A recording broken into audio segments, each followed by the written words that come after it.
Olá, pessoal. Estamos começando aqui mais um episódio do podcast Expandindo a Consciência, aqui do canal Passos TV ABC. Sejam bem-vindos. Hoje eu trouxe uma especialista em neurociência, a Carol. Carol, seja bem-vinda à entrevista. É um prazer tê-la aqui. Vamos conversar de vários assuntos legais, importantes aí, para a gente buscar justamente essa sabedoria interior nossa. Carol, fala um pouquinho de você, conta para mim o que você faz e todos que estão assistindo, por favor. Obrigada por essa introdução, muito Ah, feliz em estar aqui. Muito legal o convite também. Eu estava vendo a Viviane, com vocês também foi um papo super legal. Eu sou a Carol, trabalho no Inex, sou engenheira, eu fiz poli, segui pelo caminho da consultoria estratégica durante algum tempo, até que eu percebi que na hora que a gente ia atender as empresas, apesar da gente ter a planilha perfeita, a estratégia perfeita, tecnicamente as pessoas serem incríveis, alguma coisa travava e as pessoas não conseguiam executar aquela estratégia que tinha sido planejada. E esse alguma coisa começou a gerar uma pulguinha atrás da orelha. sim. Às vezes, uma dificuldade de conversar com um colega, ou a pessoa tem medo de apresentar alguma coisa para alguém com um cargo mais alto e ela acaba procrastinando. Consequências de uma inteligência emocional que poderia estar muito mais desenvolvida, uma inteligência social que poderia estar muito mais desenvolvida. E eu já passei isso na pele também, na época do corporativo. E aí eu decidi mudar de área. Eu fui estudar neurociência, sou pós-graduada em neurociência hoje em dia. Legal. E a gente atua justamente nessa parte de comunicação, usando a programação neurolinguística, usando algumas outras técnicas e linhas também, para que as pessoas lidem melhor com adversidades no mundo corporativo e também na vida pessoal. Em toda a parte de autoestima, lidar com pressão, adversidade, pessoa difícil, conversa difícil, que sempre tem. Interessante isso que você disse, né? Você veio de uma área de razão, né? Engenharia é totalmente razão ali, né? Você tem projetos, coisas, números, muito números para calcular, né? E a gente lidar com o lado emocional são duas bases aí, né? Tem muitas áreas que são o lado humano, vamos dizer assim, né? Que é o lado, várias áreas humanas. É, fala humanas e exatas, na verdade, né? Então é interessante esse desenvolvimento, né? Você conseguir ver como você vai lidar com a sua razão e como você vai lidar com as suas emoções perante as suas decisões dentro, por exemplo, de uma empresa, né? É uma questão que poucas pessoas sabem, né? Como fazer isso, como lidar. Porque as mulheres, né? Falam que muitas mulheres têm um lado emocional mais desenvolvido que os homens, ou vice-versa. Tem homens que também, mas a questão sempre é saber o que você precisa, quais são os seus recursos, né? Fala um pouquinho aí, como que você lidar com isso? Por exemplo, você aprendeu a parte, viu ali a parte da razão sendo trabalhada e a parte da emoção também sendo trabalhada, depois buscando esse lado emocional aí na parte da PNL. Como que você consegue entender isso, né? Essa fluidez dentro do trabalho, né? Dentro do lado profissional. Como que, como que você lidar com as emoções, as decisões que você tem que fazer, que você pode trazer dessa bagagem aí que você teve? É engraçado você falar isso, porque uma das coisas que mais me encanta na programação neurolinguística é justamente o fato dela ser muito racional. Ela lida racionalmente com as emoções. Se você for pegar os exercícios, as técnicas, tudo você tem ali um passo a passo, você tem uma linha lógica do porquê que aquilo funciona. E o porquê, ele me move muito, né? Não só a mim, as pessoas que trabalham comigo também.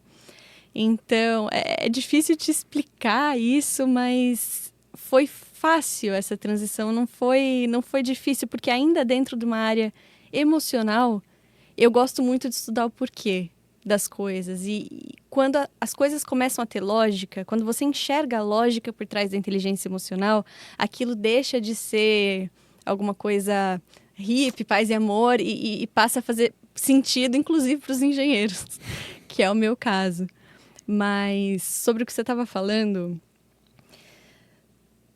as mulheres teriam mais facilidade em expressar as emoções que os homens por uma questão cultural e não por uma questão biológica. Porque o homem é educado desde cedo, né? não pode chorar, senão você não é homem, senão isso vai afetar a sua masculinidade. E aí ele deixa de expressar os sentimentos. E a mulher não, a mulher ela não tem essa pressão por não chorar. Então, acaba que numa fase adulta existe essa diferença, mas nada que não possa ser treinado. Existem situações, é muito ruim a emoção, né? Qual que é o papel da emoção? A emoção, ela prepara o nosso corpo, através da liberação de neurotransmissores em circuitos específicos do cérebro, para agir adequadamente diante de um desafio, diante de uma situação. Se você não aprende a lidar com a emoção ou tenta ficar controlando, que também não funciona, você deixa de usar o seu potencial, que é porque a emoção é feita, né? Para te ajudar a tomar decisões nos contextos adequados. Você perde um grande potencial dentro de você quando você tenta esconder isso. Isso vai se refletir no futuro, inclusive no seu corpo, né? Doença psicossomática e por aí vai. Você vai ver esses quadros também. Então, nada que não possa ser treinado e nada que uma pessoa que goste de exatas também não possa aprender. Até porque, muitas vezes, as pessoas, tecnicamente, são perfeitas, elas são contratadas por conta de um currículo maravilhoso, né, de ótimas formações, mas chega no dia a dia do trabalho, essa pessoa não consegue lidar, muitas vezes, com a pressão, com ter que conversar com gente muito diferente, né, sair da bolha. Tudo isso é importante para você crescer na carreira. Hoje em dia tá mudando bastante isso. Hoje em dia a gente vê muitos gestores gigantescos, por exemplo, dos Estados Unidos, dando muita importância para isso. Shane Parrish, Ray Dalio, Kim Scott, gestores de grandes empresas do Vale do Silício que escrevem livros sobre, por favor, tenha inteligência emocional, isso é muito importante. Então, vai mudar. Fala um pouquinho, então, dessa parte da inteligência emocional. Como que você vê que as pessoas podem se desenvolver o lado emocional, né? Para poder também, aquela coisa não guardar, né? Aquela coisa de guardar a emoção. Tem pessoas que não conseguem expressar as emoções, né? De alguma maneira. Às vezes por causa realmente de uma situação que viveu, algum trauma, alguma coisa. Pode ser alguma crença limitante que pode ter tido também. Mas o quanto é importante esse lado emocional e como que a pessoa pode lidar com isso no trabalho, né? De uma forma que consiga conduzir mais tranquilamente aí o que ela tem que produzir, vamos dizer assim, né? Uhum. Olha, existem várias estratégias, não é uma linha só que a gente vai seguir. Por exemplo, né, se você pega uma pessoa que, sei lá, está ansiosa com uma carga de tarefas gigantesca, provavelmente você vai ter que trabalhar rotina com ela, que é mais para uma parte biológica do negócio. Se ela não tiver uma rotina bem estabelecida, ela vai sofrer muito mais o emocional. Você vai ter que ver se ela está fazendo exercício físico, se ela está dormindo corretamente, isso também afeta o emocional. Se ela está tendo assertividade para dizer não quando necessário e está absorvendo muita tarefa para ela, isso também vai gerar ansiedade. E aí treinar com essa pessoa, tá, você não consegue dizer não, o que você vai dizer ao invés disso para não se sobrecarregar? Ah, ainda não consigo atender esse pedido. Ou, conheço alguém que faça isso melhor, para não sobrecarregar a pessoa. Então, depende muito do caso, do tipo de emoção que ela está vivendo ali no trabalho. É um conjunto de fatores. E aí, para cada um deles, há uma estratégia. Para você saber o que está acontecendo, é muito bom você olhar para os seus resultados, porque suas crenças são inconscientes. Agora, os seus resultados, eles vão te dar uma pista de que emoção você não está sabendo administrar. Por exemplo, se eu estou procrastinando determinada tarefa, isso é um resultado. Procrastinação, ela não é um problema. Ela é a consequência de uma causa raiz, que é alguma coisa que não está administrada. Então, estou procrastinando alguma coisa no trabalho, alguma reunião.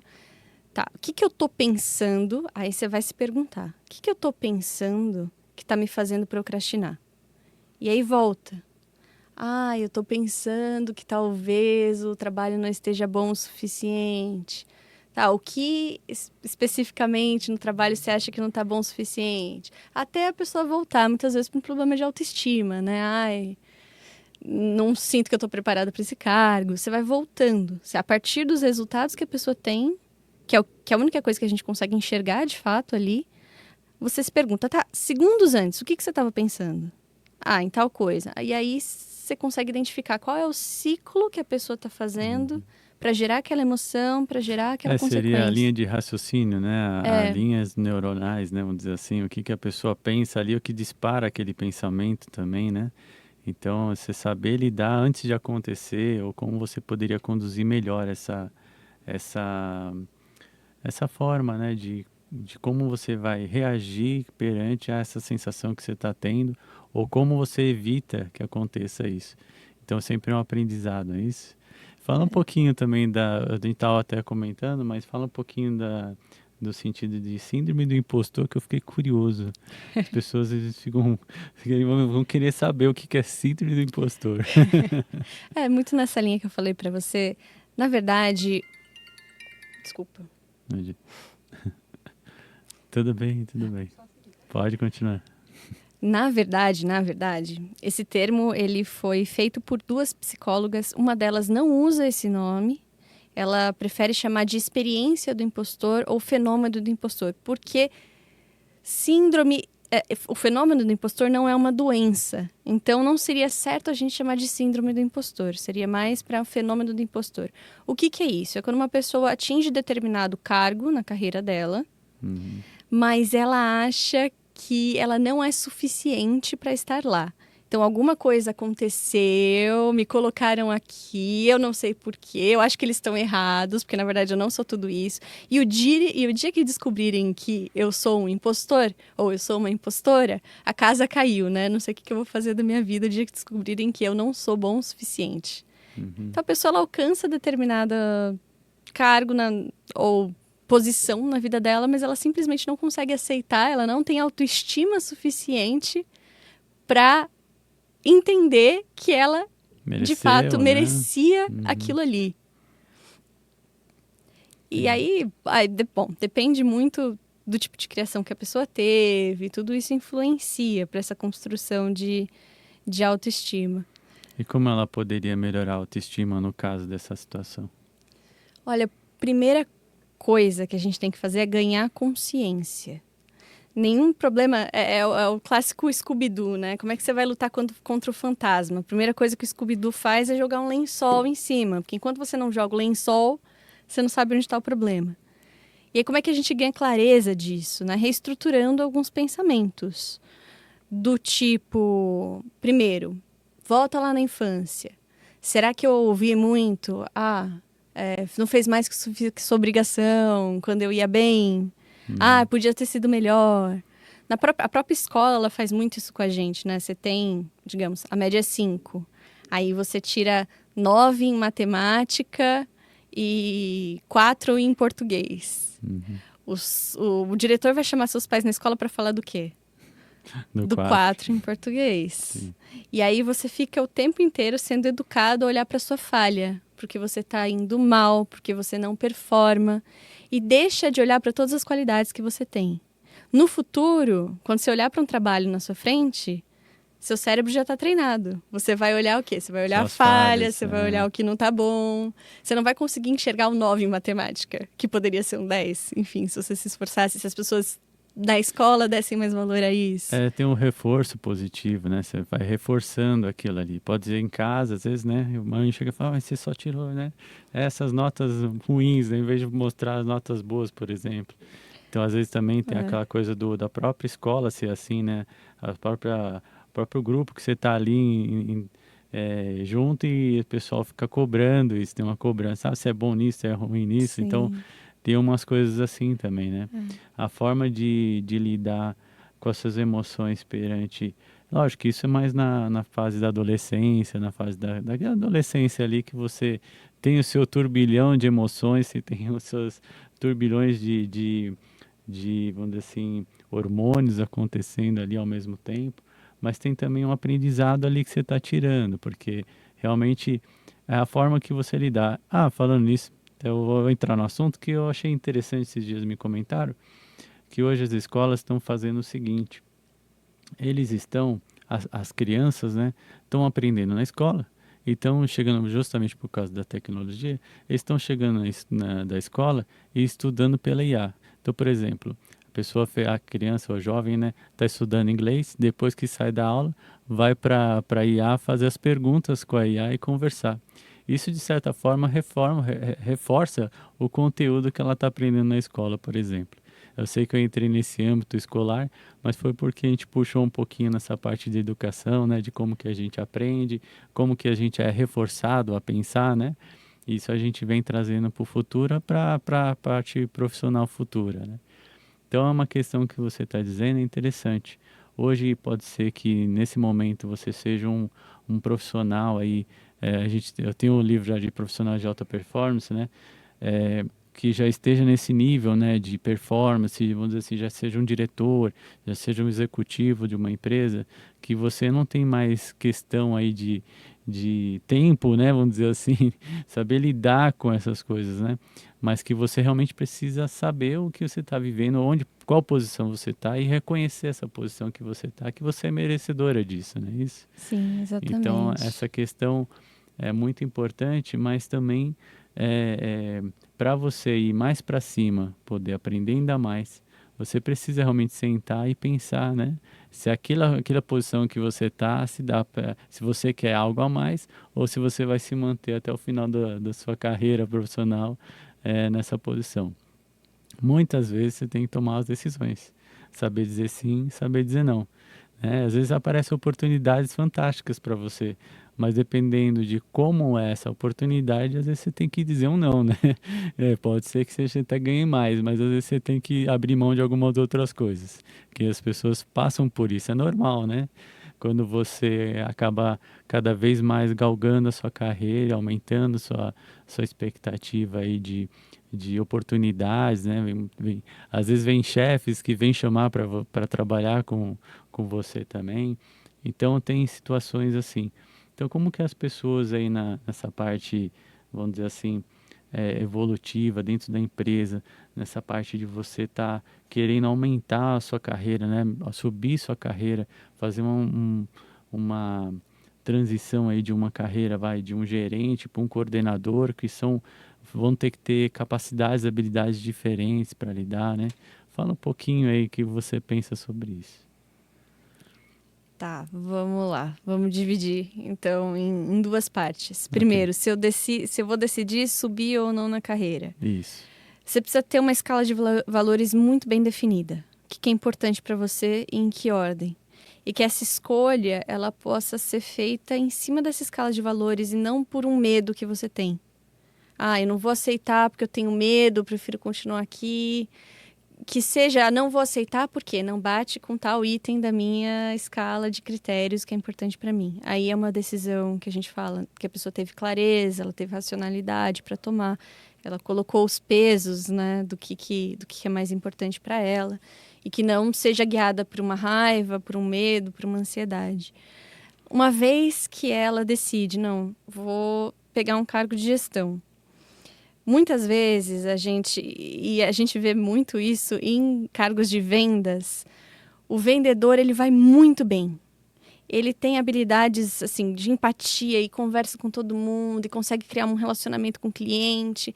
Perfeito tecnicamente.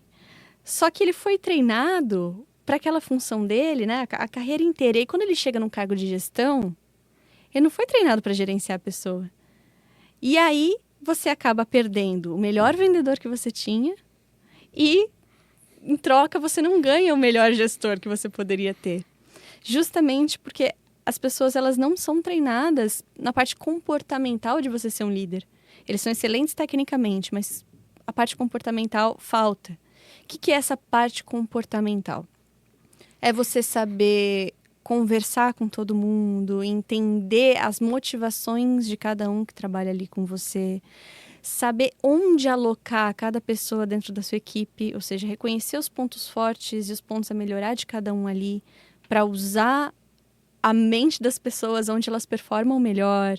É você saber conduzir uma reunião sem virar 3 horas de conversa, que é o que a maior parte das vezes acontece, né? Você começa com um assunto, não termina aquele assunto, discute vários e ninguém sai de lá sabendo o que é para fazer. todas essas habilidades de comunicação são muito importantes. E aí são duas coisas que você precisa ter como líder. Se eu tivesse que treinar alguém nessa função. Habilidade de comunicação, essencial, e a inteligência emocional, saber lidar com a diversidade.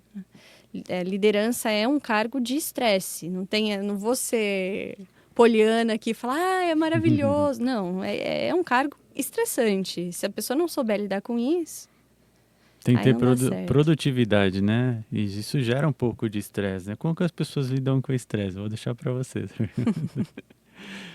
É muito do significado que você dá para as coisas que acontecem dentro da empresa, né? Existe um negócio muito legal chamado coeficiente de adversidade. Legal.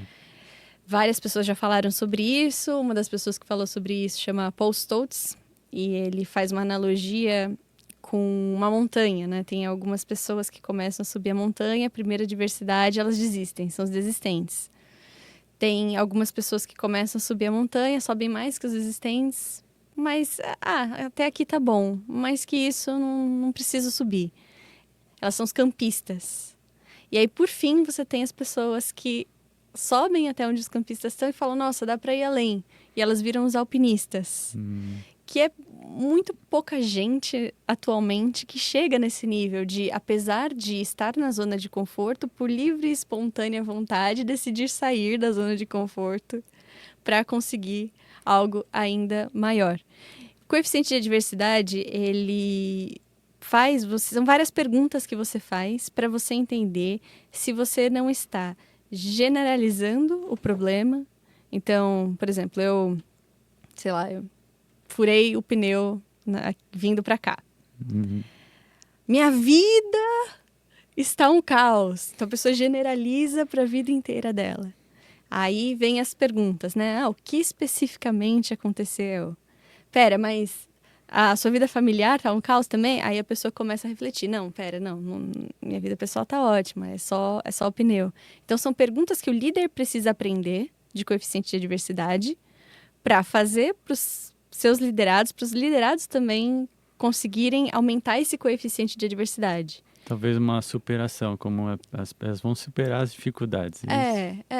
Outra coisa que acontece bastante com quem não tem coeficiente de adversidade alto é a pessoa prolongar no tempo. Então, ela não generaliza para todas as áreas da vida, mas é como se o problema fosse eterno. A pessoa furou o pneu de manhã, chamou o seguro trocou o pneu, tá tudo certo. Em todo lugar que ela vai, já resolveu o problema. Ela vai falar, você não acredita o que aconteceu hoje comigo. Eu furei o pneu. Tá no final do dia, a pessoa tá na academia, ela vai contar que ela furou o pneu para a pessoa da academia. Já ela posterga, ela prolonga, ela fica sofrendo com o problema durante bastante tempo.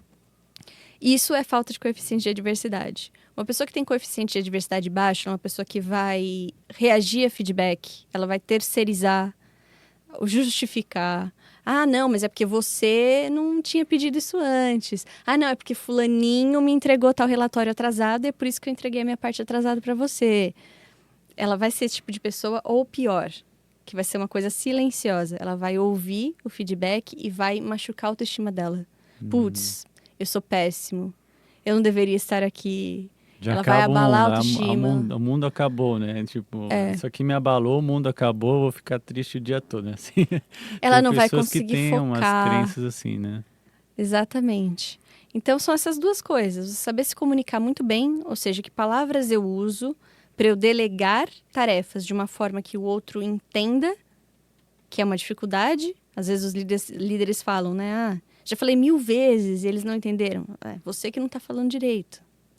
Saber se comunicar de uma forma que os outros entendam. Saber dar feedback sem ferir o outro, mas ao mesmo tempo sem ter medo de desafiar quem está ali, né? Sem ter medo de ser chato, que o líder ele vai ter esse papel muitas vezes.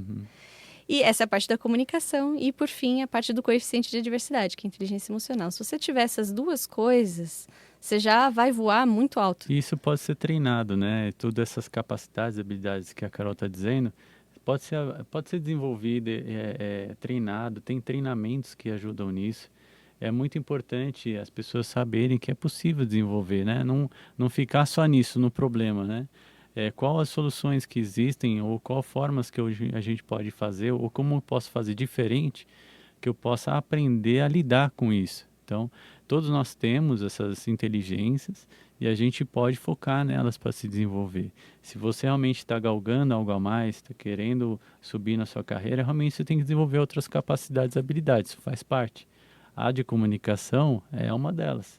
É importante você saber se comunicar, é importante você se posicionar, às vezes, você saber lidar com as diversidades que ela comentou. E esses conhecimentos, esses desenvolvimentos, existem técnicas para ser feitas, né? Existem formas, formatos que dá resultado, né? Que a gente fala, que tem um resultado positivo. Lógico que você pode fazer do seu jeito, tudo, você pode fazer do seu jeito. Mas na PNL a gente fala muito de a gente pegar alguém que se inspire, né? Alguém que você olha e fala, nossa, ela tem essa capacidade, porque eu queria aprender isso, né? Se você está aberto a aprender, você está sempre aprendendo, né? Que vem a questão da humildade também, a gente tem que reconhecer nossas falhas, para a gente poder falar, não, agora eu quero desenvolver isso. Então, essa potencialidade que a gente pode cada vez mais buscar é importante para a vida. Então, eu estando aqui, também estou desenvolvendo minha habilidade, entende? Então, toda a questão é essa. A gente precisa, às vezes, se colocar, pegar pessoas, eu pego pessoas de referência e tento sempre me aprimorar. Então, a gente sempre começa com a gente. Por que eu estou falando de mim? Porque primeiro eu começo comigo. Onde eu estou desenvolvendo, o que eu posso desenvolver cada dia, né? Quais são as capacidades que eu estou desenvolvendo hoje e o que eu quero para a minha vida, onde eu quero chegar. Então, eu tenho que ter uma visão de onde eu quero chegar, um objetivo que eu quero chegar e por que eu estou fazendo isso que eu faço, entende? Porque eu sei que é importante, o conhecimento que a gente fala aqui, que a gente passa aqui, é importante para todos que estão assistindo. Eu sei que isso vai despertar algo nessas pessoas e vai fazer a gente evoluir de alguma maneira juntos. E a gente precisa fazer isso, a gente precisa fazer em vida, né? Ser a ferramenta de Deus para justamente se desenvolver, né? Não só no parte profissional, pessoal, mas na vida mesmo. Você se sentir confortável, se sentir bem no que você está realizando, né? Então, isso aqui está sendo um sonho para mim, até digo porque realmente está sendo. Então, a gente faz com amor. Quando a gente faz com amor, as coisas vão construindo naturalmente, não é verdade? Eu estou passando um pouquinho da Exatamente. minha experiência aqui, mas eu acho que o que a Carol traz é justamente isso. Busquem sempre o desenvolvimento, busquem sempre desenvolver as capacidades e habilidades, né? E essas inteligências todos nós podemos desenvolver, né? Dependente em qual posição você está, né? Quem falou isso uma vez foi o Ayrton Senna, né? Independente da posição que você está, se você tiver uma direção no que você quer, você vai atingir o que você quer, não é isso? Legal. Exatamente. Exatamente. Então, fala aí mais um pouquinho. Eu estou aqui falando a minha parte, quis passar um pouquinho da minha experiência, né? Mas fala um pouquinho dessa parte aí, justamente de como se desenvolve essas inteligências. O que que a gente pode fazer, né? Onde eu posso buscar isso? Nossa, eu gostaria muito de ser mais comunicativo na minha vida, me Uhum. expor mais lá na frente, falar com todo mundo, que muitas pessoas têm uma vergonha natural, às vezes, né? Ou medo, algo de ser assim, né? De ser exposto, alguma coisa assim. Fala um pouquinho do que você falaria para essas pessoas, assim, para se desenvolverem, né? Olha, é engraçado isso que você falou, porque a pessoa que criou a teoria das inteligências múltiplas, uma pessoa fantástica, né? Ele mesmo fala, nunca foi provado cientificamente que existem inteligências separadas. Ele criou essa teoria de que existem inteligências separadas, então a pessoa teria uma inteligência lógico-matemática, ela teria uma inteligência social, uma inteligência mais motora, né, por exemplo, para arte, alguma coisa nesse sentido, uma inteligência musical, e elas seriam separadas, ou seja, uma pessoa poderia ter uma inteligência muito alta em alguma coisa e as outras não. O que é uma teoria muito empática, porque você reconhece que todas as habilidades são importantes e cada um tem a sua e tudo mais. E é algo que faz bem você ouvir, né? No entanto, ela nunca foi provada cientificamente. Ele, inclusive, fala isso, né? A pessoa que pesquisou isso fala, não foi provado cientificamente Então, a gente continua usando o modelo que a gente tem hoje até que não haja uma comprovação melhor que essa. O que é o modelo que a gente tem hoje? Se a gente pega o QI, né? Para uma habilidade ser considerada inteligência, ela precisa ela estar correlacionada de alguma forma com as outras habilidades dentro desse conjunto. Então, você tem o QI, que é um conjunto de habilidades que é medida. E se por acaso a pessoa tem um potencial maior para alguma área, ela tem potencial para todas as outras que estão junto. Não significa que ela vai treinar. Se você não treinar, você não vai desenvolver nada. Mas se você for olhar para isso de uma forma também empática, é uma grande sorte nossa. Se você pega, por exemplo, uma criança que é um nerd, assim, gosta pra caramba de estudar. E aí, muita gente fala, essa pessoa, ela tem a inteligência para, lógico, matemática, mas ela não tem a inteligência para interagir com os outros. Geneticamente, isso não é verdade. Se ela tem um QI alto, significa que todas as habilidades relacionadas à inteligência, e inteligência emocional e inteligência social fazem parte, ele tem potencial de desenvolver. Se ele tem QI para uma coisa, ele tem capacidade de desenvolver qualquer outra. E por que não desenvolve? Porque desde criança, os professores, os pais olham para ele e falam, nossa, esse menino tá lendo pra caramba, deixa ele aí, vamos estimular para ver o que acontece. E aí super estimula a criança a ficar presa dentro daquele mundinho dela e ela acaba não desenvolvendo outras habilidades. Mas todo mundo tem capacidade, potencial. O QI tá aqui. Tudo que tiver amarrado no QI, a pessoa tem chance de desenvolver. Inteligência emocional também é. O que é inteligência, né? Inteligência é a capacidade que você tem de resolver problemas. O que é inteligência emocional?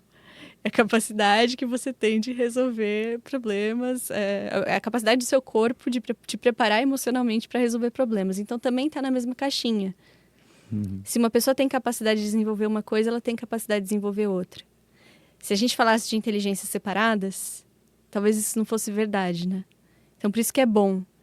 Tudo que está correlacionado, a gente consegue desenvolver.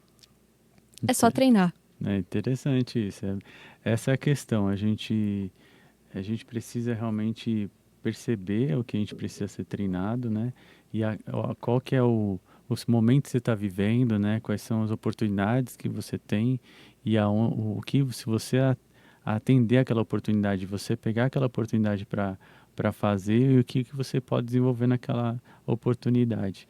E as habilidades, né? De consciência, de a parte emocional, enfim, essas inteligências você vai fazendo com o tempo também. Você não precisa desenvolver tudo de uma vez, mas todas as experiências e bagagens que você for se propor a fazer vai te treinar de alguma maneira ou aprender sobre isso, mas você tem que estar disposto a aprender realmente, para justamente você ir galgando e aprender no próximo passo, no próximo degrau, vamos dizer assim, você vai aprender outras habilidades e capacidades, só que é importante você estar aberto, porque nem sempre vou dar um exemplo sempre lá do diretor, ser coordenador, enfim, essas áreas ou dentro da empresa pode estar diferentes, ter diferentes capacidades e habilidades ali, e se você mudar de posição na sua empresa, você precisa saber também se tem que mudar seu posicionamento ou a forma de você lidar com aquela situação nova que você está vivendo. E ali você tem que aprender alguma coisa nova. Então, você tem que ter sempre aberto, porque não adianta você agir da mesma forma que você agia como um coordenador e virar um diretor e agir da mesma forma, né? Então, são posições, visões diferentes. Mas é legal. Tem mais algum assunto que você gostaria de abordar? A gente já está indo para o finalzinho aí do nosso podcast. Achei muito interessante sua posição, a forma que você comentou, né, sobre as inteligências todas, sobre a síndrome também, é interessante. Fala um pouquinho mais aí do que você gostaria, mas fala também, já vai fazendo um encerramento para a gente e deixa uma mensagem boa. E fala das suas redes sociais também. Tá bem. Olha, o principal, quando a gente vai olhar para a liderança, que é uma frase que é para guardar na memória para o resto da vida. Liderança é exemplo. O que o seu colaborador observar você fazendo é o que ele vai fazer, muito mais do que você fala. A gente tem uma estrutura que se chama neurônio espelho dentro do nosso cérebro. Não é um neurônio especificamente, é uma forma de funcionamento que a gente aprende por padrões. Então, a gente aprende com o comportamento do outro, sem necessariamente ter passado por aquilo e ter errado ou acertado. A gente consegue aprender sem ser a gente, né? Pelos erros dos outros e pelos acertos dos outros também. E isso é inconsciente. Então, eu que me espelho no meu líder, o que ele fizer, eu vou fazer.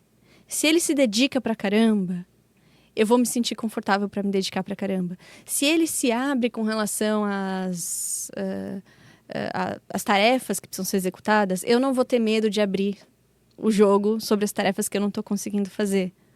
Eu vou me sentir confortável para isso. O que o líder fizer, as outras pessoas vão fazer. Liderança é exemplo. Torne a sua vida algo admirável, algo inspirador, que você vai ver todo mundo ao seu redor se inspirando. E a liderança começa por você. Você é uma pessoa que você admiraria? Na sua vida como um todo. O que você faz na sua parte física, na sua saúde física, é algo que você admira? É algo que você se inspiraria? O jeito que eu trato a minha família é um jeito que eu gostaria que as outras pessoas espelhassem? Eu gostaria que meus filhos espelhassem meu comportamento com a minha família? Porque isso vai acontecer. Na sua casa, se você é pai, se você é mãe, você é líder. Quem está ali, seus filhos, eles vão repetir, conscientemente ou não conscientemente, aquilo que você faz. Então, seja primeiramente líder de você.